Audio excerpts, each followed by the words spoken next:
Okay. Okay.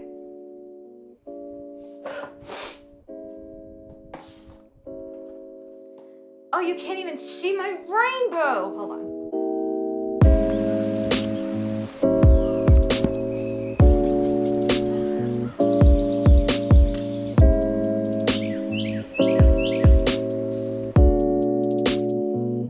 Okay, rainbow shirt.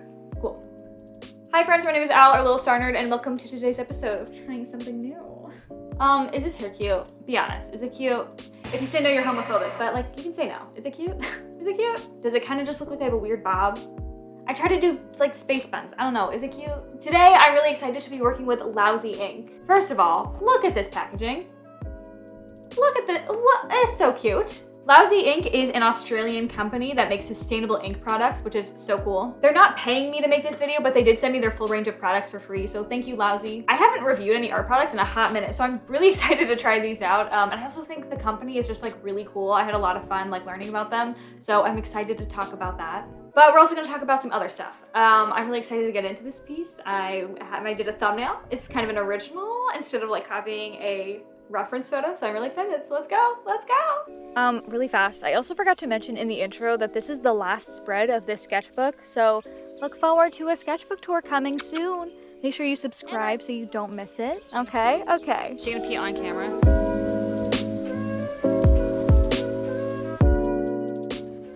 So anyways, here's what Lousy sent me. They sent this adorable handwritten note, which was just so sweet. Absolutely warmed my heart to see.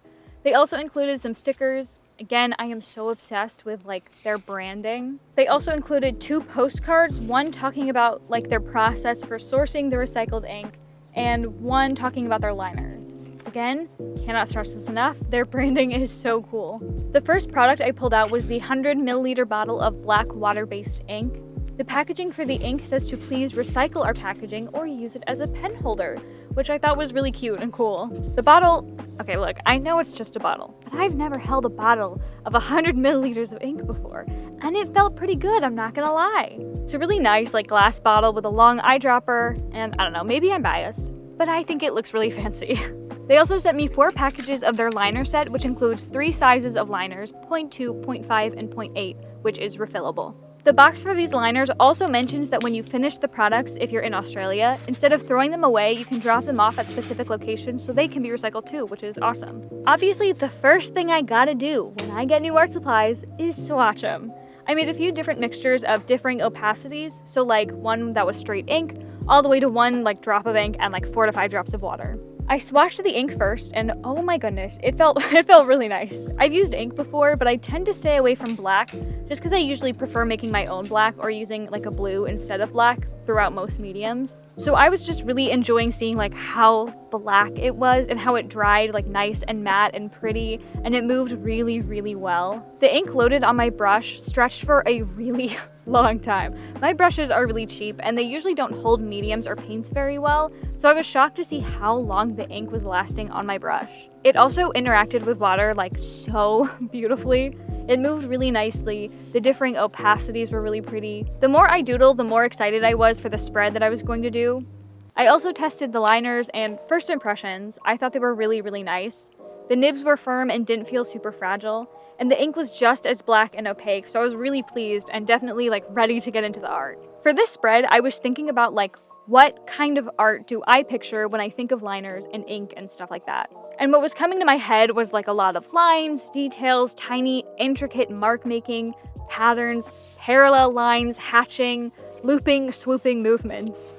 And so I was trying to think of a piece that would use like a lot of lines that would allow me to use the liners and the ink as much as I could to get a full grasp on them. After some thinking, some pondering, I came up with a not super creative idea. It's a very common theme in art and photography, but I thought it would be a really cool thing to do for this. I did a little thumbnail of a woman's face, like half in a little like pond or something like underwater. So like her chin is underwater and her hair is all like wet and sticking to her face. And in the background, there's just like a mess of like plant life. I was really happy with the thumbnail, especially because it's not referenced or like copying a photo or anything. So I was excited to bring it to life and hopefully not fail just because I wasn't using reference. I was really hoping it would turn out okay. So let me tell you a bit about Lousy and then I'll kind of give you a rundown of my review. Lousy Ink works in collaboration with Close the Loop and Cartridges for Planet Ark to gather up recycled printer ink cartridges in Australia and fully reuse everything, including the plastic. And Lousy uses the runoff ink to create high-quality art supplies. These supplies are made by artists for artists. The company was founded in 2017 by Mike 11 and Ollie Ruskid with the goal of supporting the art community and the planet. It is such a cool company, obviously super sustainable and doing great work for the environment. Art supplies aren't always like the healthiest for our planet, so it's amazing to see a company like this that could potentially do like so much good for the earth and for artists. Right now they only have their bottle of ink and their 3 sizes of liners, and like I don't know anything about like their plans for the future, but I really hope they make more products because that would be really cool. I just think Lousy, I think it's a really cool company. Like turning your used printer ink into my art fine liners? Like shut up, that is so cool. Hopefully you see like why I was so excited to work with them. I don't know, that's just such a neat, I had never even thought about used ink cartridges. That's so cool. It's so cool to me. But yeah, let me tell you about the supplies. Like I said while I was watching, I already could tell I liked these supplies. The ink is so black, which is a bit of a given, but the way it dries is just so pretty.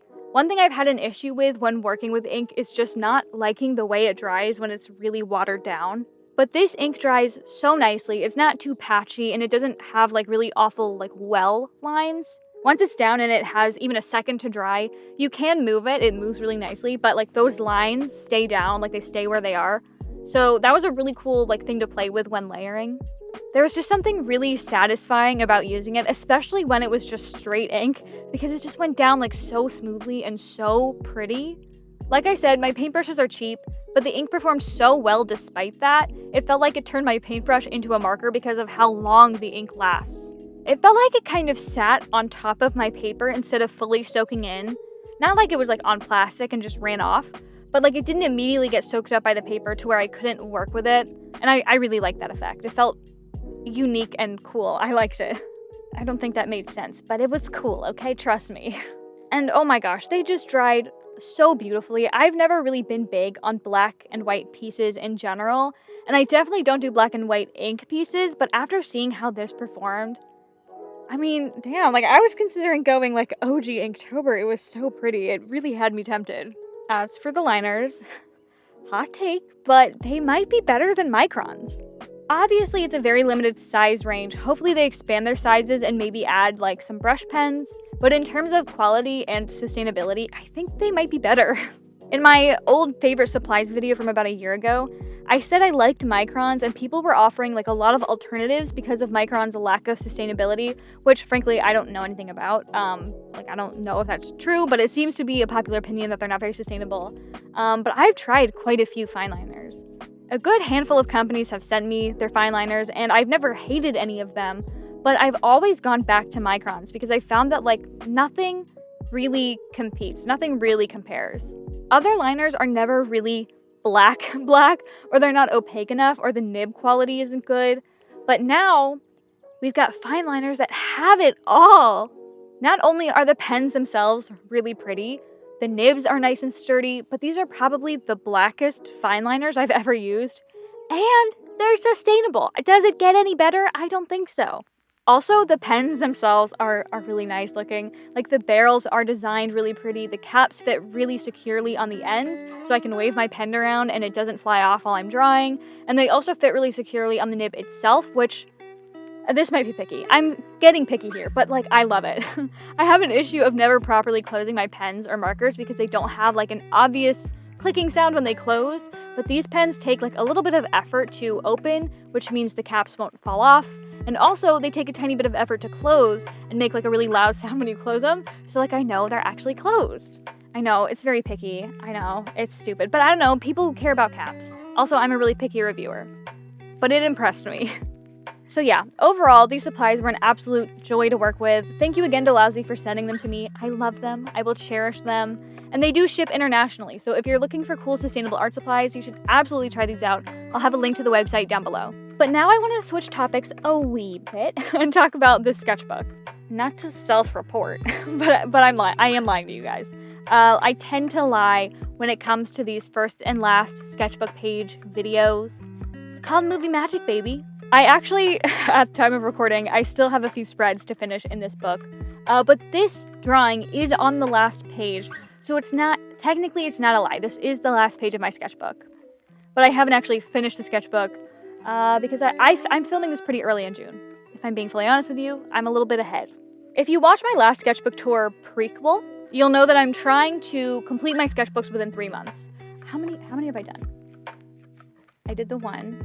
Okay, so this is only my second full sketchbook doing this challenge. That's weird. It feels like it's been a lot longer. Anyways, in that video I talked about how and why I'm doing this, and that at the time it was going well, but I wasn't fully sure that it would be a sustainable practice for myself.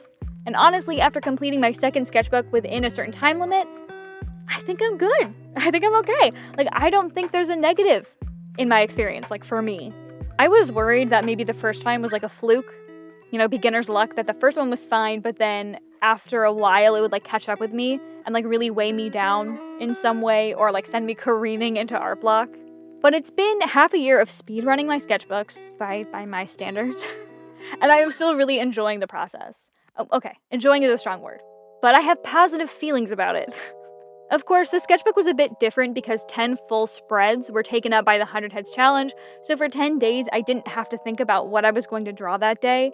So I went through the sketchbook a bit quicker and a bit more painlessly because of that, so my experience might be a little skewed this time.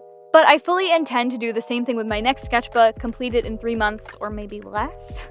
I want to try and do another daily challenge to help get through the sketchbook again. But even without that, I really do just enjoy working in my sketchbook more. Before I had the time limit, I took about 7 months to complete the same sketchbook because I just really rarely worked in it. And so having this challenge like makes me do more art, so that's awesome. I'm considering like making goals specifically for my sketchbooks to kind of help me get through New Year's resolutions a bit, but also to give me guidance on days where I don't know what to draw. Because that's my main obstacle with having these time limits. I spend so much time just staring at the blank page, knowing I need to draw something, but having no idea what to do. And I always resort to drawing like a Pinterest reference, which is something I want to do less of. So I feel like having a checklist of things that I want to do in that sketchbook, like practice feet, practice scenery or backgrounds, or like whatever, could help with that. But then again, like, I want my sketchbook to be a fun place for me, not just work and content and tasks to complete. So I don't know. What do you guys think? Let me know. Is it worth trying? I don't know. It's not like there are consequences if I try and fail, right? I don't know. I'll have to think about it. Let me know what you think. If you've done that before, does it help? Is it beneficial? LMK. But yeah, there we go. I'm really pleased with how this spread turned out. It's not perfect. It's not super detailed, like how I was picturing, because, it was a tiny thumbnail and then I got to a huge piece. And it's not super realistic, obviously, but I had a lot of fun doing it. And it was an original thing, so like I feel good about that. And I think like the effect of it all as a complete piece just turned out really cool. I really like to look at it, so I'm gonna count this as a success. Before I go, let's do another queer artist shout out. You know the drill. For Pride Month, I'm highlighting some other queer artists to support in place of dumb corporations. We gotta spread the gay love. So make sure to check out everyone who's popping up on screen. All their links will be listed down below as well. Alrighty, thank you guys so much for watching. I hope you enjoyed this process. I really, really did. I also hope you go check out Lousy. And, subscribe to me, leave a comment, like the video, support me on Patreon, give me your firstborn child, tattoo my name on your face, all the basic YouTube stuff. I hope your Pride Month has been wonderful so far. I'm gonna go eat dinner, so go have some yummy food, go support a queer artist, and go do some art.